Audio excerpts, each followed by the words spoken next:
Hello students, today we are going to study class 7 biology and please turn to page number 56 of your textbook. Today we are going to deal with the topic that is classification of vertebrates, chordates, chorda string. Today we are going to deal with the classification of the vertebrates. Vertebrates means the animals or the organism those are having the backbone, okay, a fully structured backbone. Those kinds of animals, those are having a well structured, well intact backbone, or they are having the backbone. Such animals are known as the vertebrates. The animals with backbones are known as the vertebrates. So let's just get started. Chordata is the most advanced group of animals. So this group is one of the most advanced among the animals. As whatever phylum we are dealing with earlier, they were the primitive kind of. They were not so well developed.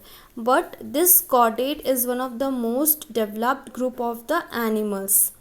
The group of chordates involve animals with an intact, distinct backbone. I told you now, these groups of animals, they have the, well-structured backbone. The backbone is made up of several small bones called vertebrae that join to form a vertebral column. So what is happening? Main bone is there, and with this, I'm just drawing roughly.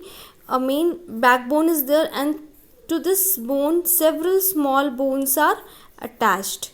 Okay, so these small bones is known as the vertebrae and they join together to form the vertebral column. Okay, it's okay. These animals have well developed nervous system. Okay, the nervous system is very well developed. That means the nerves are being spread out throughout the body. It is connected to brain, it's connected to backbone, to every single smaller parts of the body. They are well connected. That means the transfer of the messages from different parts of the body to the brain and from the brain to different parts of the body, it's happening very, very smoothly. Okay, with the brain and control all their body functions. So all the nerves are being connected to the brain, and from the brain it's all the nerves of different parts of the body, it's also connected. Whatever message, whatever signals and whatever function, everything is being controlled by the brain. Whatever the brain say, the whole body functions like that only. They have a closed circulatory system with blood flowing in the blood vessels to different organs of the body. So they have the closed circulatory system. Okay, two kind of circulatory system we have dealt with. Open, in the primitive one we have found that they have the open circulatory system. They don't have the very efficient circulation system from the blood vessels to different organs of the body. This kind of system was not found out there. Okay, but here they have the functional, well established closed circulatory system. What does it means? The blood will be flowing from the blood vessels to different organs of the body, and from the different organs of the body, the deoxygenated blood, it is coming back for the purification. So this is happening in a very, very efficient way. Closed circulatory system basically means the blood from the heart, be after purification, it will reach the blood vessels, and from the blood vessels it will be distributed through rest of the part of the body, so that every part of the body should get the regular supply of blood. About 55,000 species of this group are known today. How many species are found? 55,000 species are known. So this phylum is divided into the following classes. This phylum chordates is divided into the following classes. This phylum chordate is actually divided into 5 classes. Class Pisces, okay, Amphibia, Reptilia, Apes, okay, and Mammalia. So this first class is basically comprises of the fish. The Second is basically dealing with the amphibians. Okay, frog, toads. Okay, these kinds of animals. Reptiles, it's dealing with the lizards, snakes, crocodiles. Apes, basically monkey. Okay, not basically sorry, the main member of this class is birds. Okay, now mammalia, it's basically dealing with the human beings. On all the animals, those are mammals, okay, that give birth to the babies. Okay,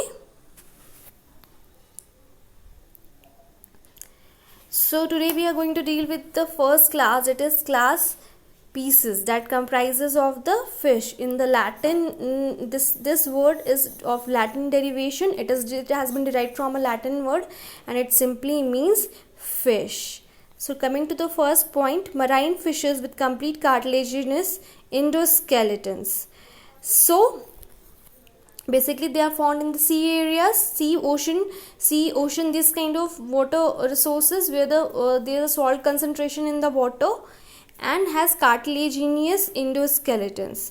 So basically fish are of two types, bony and cartilaginous. Endoskeleton cartilaginous, it means from the skin or from beneath the skin or from the skin or between the skin there will be skeleton present. Okay, endoskeleton present inside the body between the skin, that is known as an endoskeleton. Okay, and they are generally large in size. And what is their size? They are very large in size, up to 10 to 20 meters in length. Okay, point number 2, they have a smooth streamlined body. Okay, that is narrow in front and rear end, covered with scales. So their body is smooth. When you will touch their body, it will be fine, smooth, not rough surfaces, not there, very smooth, slippery kind of, streamline. It means from the front portion will be narrow, and then it will increase in its breadth, and then rear end, matlab tapering end. Okay, and their body is covered with scales. All of you have seen the fishes. This kind of scales are present in the fishes. This is known as the scales. Okay, respiration through gills. All of you know that breathe in and breathe out process is happening through the gills. So their respiratory organ is gills. As those animals that survive inside the water, they basically respire through this gills. They have fins for locomotion, swimming and balance. Okay, you have seen now, for example, this is a fish. Okay, so you must have observed this kind of structure, that is known as the fins. Okay, this is the locomotion organs. It allows the fish to swim across the water and also in maintaining their balance. This fins help the fish to swim in water.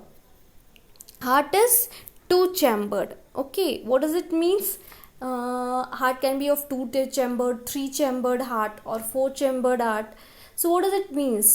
This heart chambered means that heart is divided into that very part. So the heart is divided into two parts, and the basic function is to purify the blood and to oxygenate the water. It means to add the oxygen into the blood. Okay, the basic function of the heart is to purify the blood. That means to add the oxygen. So that's why when it reaches to different parts of the body, it should get the blood as well as oxygen rich blood. Okay, and there should be no impurities.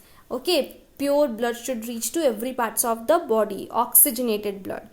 So this oxygenation, the purification of blood is happening in the heart.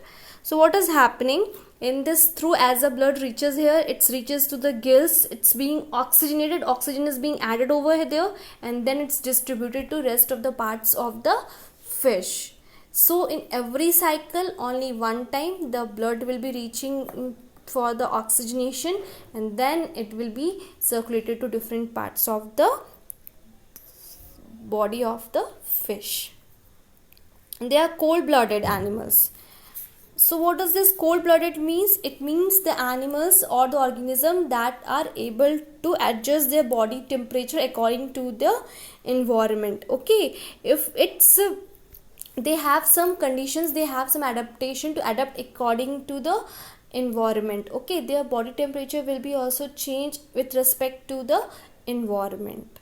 Okay, according to the temperature of their surroundings. So these animals are cold blooded, that means they can regulate their body temperature according to that of the atmosphere. So today we are going to deal with only this very class. Okay, so your homework is to learn all the 6 points. Okay, fine. Thank you, children.